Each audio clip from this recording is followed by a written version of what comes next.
तो भाई लोग भोजपुरी में एकदम होली के गाना खूब जोरों शोरों से एकदम लॉन्च हो रहा है, धमाका हो रहा है।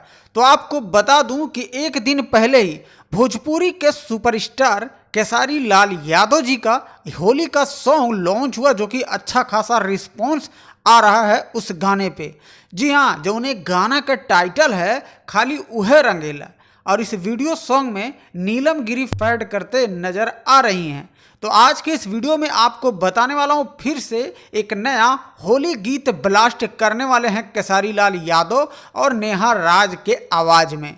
तो भैया कुछ ही घंटे पहले ही गाना के पोस्टर आ गई है, तो स्क्रीनिया पे पोस्टरवा देख ले, जो उन्हें गानवा का टाइटल है आपका तो टेढ़ा है।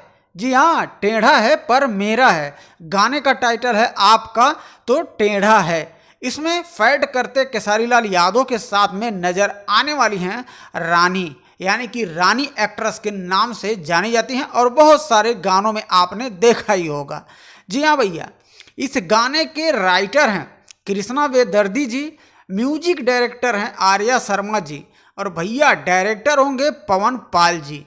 तो आप तैयार रहिए, फिर से भोजपुरी के ग्लोबल स्टार कहे जाने वाले केसारी लाल यादव जी का गाना भैया पूरा यूपी बिहार में ब्रांड जैसन बजे वाला बा। कहे से भैया केसारी लाल यादव जी का जितना भी गाना वाला डीजे पे एकदम ब्लास्ट धमाल कर देला।